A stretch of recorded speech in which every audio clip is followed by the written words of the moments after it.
अरे फोटावा देख के जिया ही औगे फोटावा देख के जिया ही औगे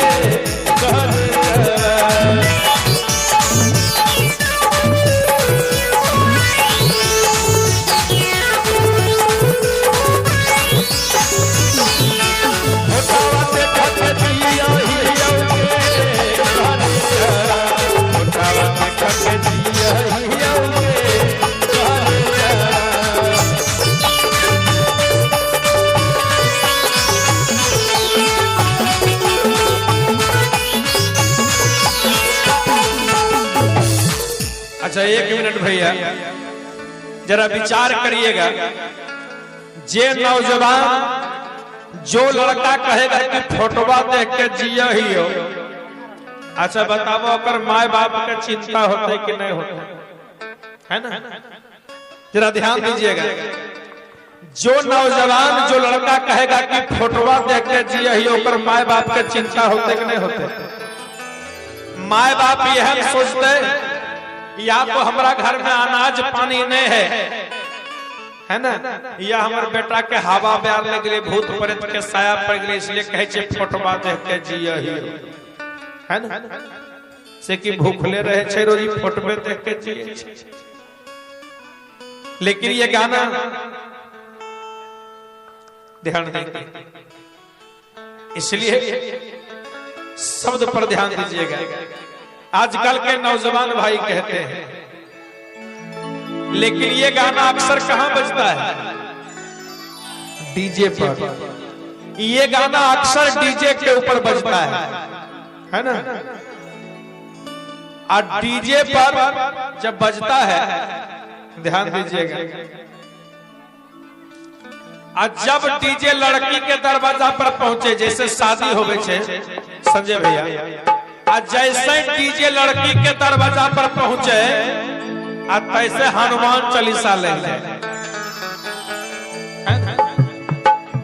डीजे जो लड़की के दरवाजा पर पहुंचे हनुमान चालीसा लग जाए। तब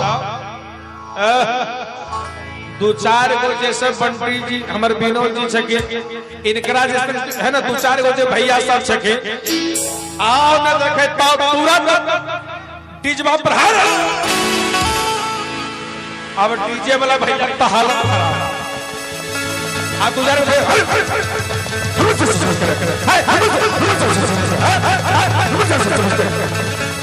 आप डीजे बजाते रहे चोकर हालत खराब। भैया भैया गलती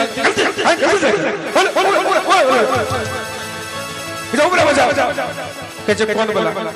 अब डीजे वाला के हालत खराब। अब भैया सब कहे ऊपर बजाओ, खाली वह वाला गाना बजे चाहिए, हनुमान से समझ कहे कौन बोला? तो ऊपर बजाओ, एक के गाना बजे चाहिए। कौन? अरे फोटावा देखा के जिया ही फोटावा देखा के जिया ही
जान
ओकर बादो वाला कह दिए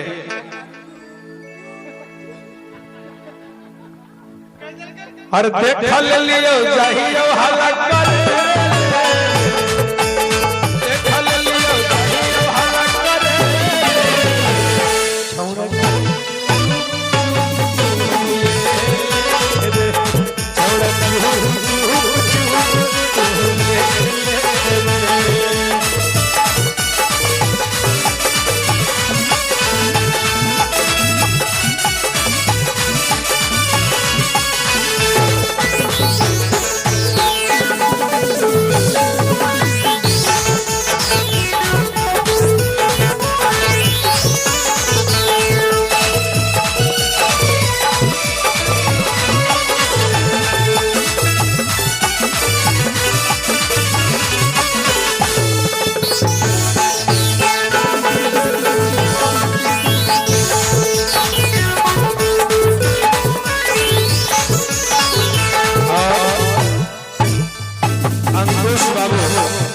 अंकुश बाबू की तरफ से ये 1000 रुपए का प्रेम निछावर है और इस बात पर आया है छोड़ चू चू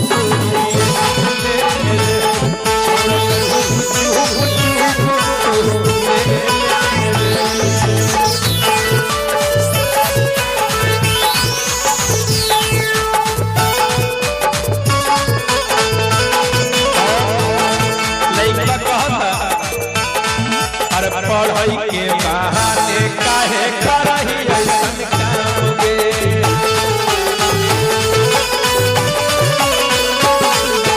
झूठ बने हल्ला नहीं करे होई जइबे बदनाम रे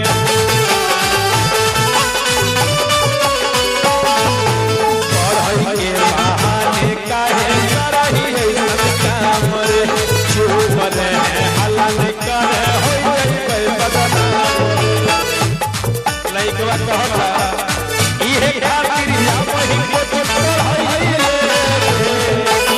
इहे खातिर या वही को पढ़ाइले लइकिया कहतरी के बाबू काहे हल्ला करे में लगल बड़े इज्जत नीलामे हो जइबो का हम सब नीलामे कर देब अरे चुप रह न कर दे अरे काम कर हमर बात माना छोड़ चुप चुप चुप ले रे छोड़ा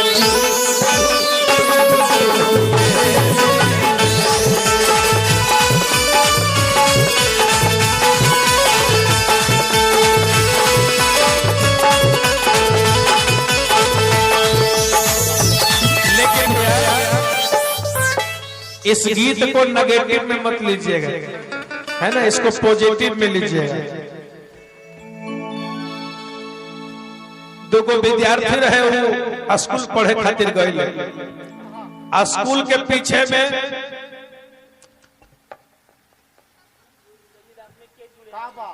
खीरा के खेत रहे खीरा के खेत आ जैसे वो स्कूल से बाहरी आइले देखले कि खेत में खीरा है तो 2-4 गो खीरा के तोड़ ले जब खीरवा के तोड़ ले तो एगो लड़का एकदम विनोदे जी जैसे एगो लड़का रहे देख ले कहत के रे तू खीरा चोरी करत रह अरे खीरा चोर होके चाहे हीरा चोर होके चोर तक चोरे रहेला तू चोरी करत रह हम जात नहीं खेत के किसान से कहे अब ओकर हालत खराब की बड़ी हाला हो जाए तो बड़ा अब हमार बदनामी हो जाए तब कहत रहे कि देखो तू हाला मत कर देखो अब इतना खीरा तोड़ले वाली ना एकरा में से कुछ तू ले लेकिन हाला मत कर वही बात के कहत रे लइकवा कहत और देख ले लियो चाहिए हाला करे देख ले लियो चाहिए हाला करे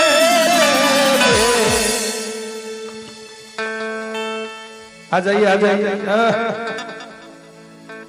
वाह बहुत सुंदर स्टेज लेकिन थोड़ा बड़ा बनाना था तब ना और 2-4 आदमी इस पर आते हम बोलेंगे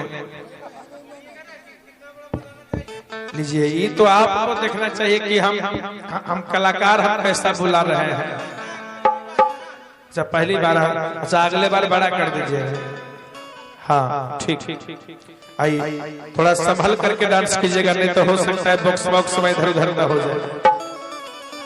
अच्छा एक बार और, एक के बार आना है। अच्छा आपके घर एक बार और आना है। अच्छा चलिए बढ़िया है ना। वाह देखिए हमारे प्रसादी जी की तरफ से बहुत बहुत प्रेम निछावर। और रंजीत भैया आप वहां चुपचाप कहे बैठे हैं, आप भी थोड़ा सा झुकिए, ठंडी लग रही है क्या? और ठंडी भाग जाएगी। और यही कहना है, और देखा ले लियो चाहिए हालत करे,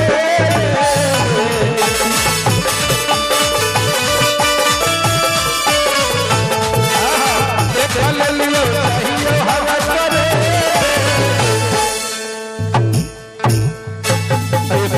पीयूष राज की तरफ से, हाँ ये पीयूष बाबू की तरफ से 500 रुपए।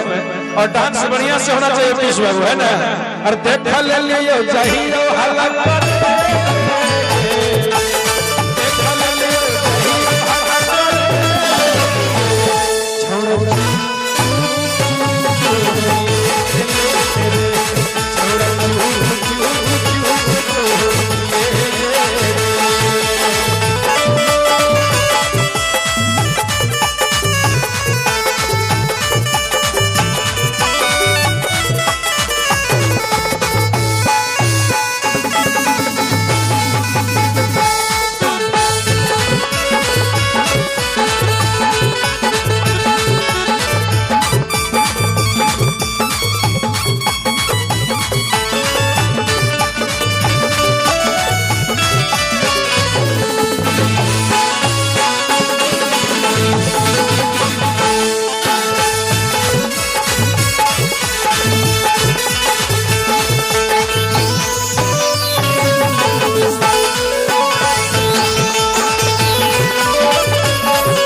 अरे स्कूल के बहाने काहे करही ऐसन खेला,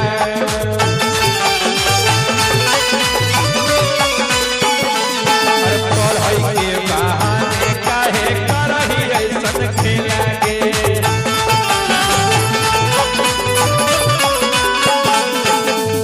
लइकिया कहता रे कि चुप रह रहा हल्ला हो जाए, बड़ा झमेला हो जाए। अरे जनतई मैया मरतई बड़ी हो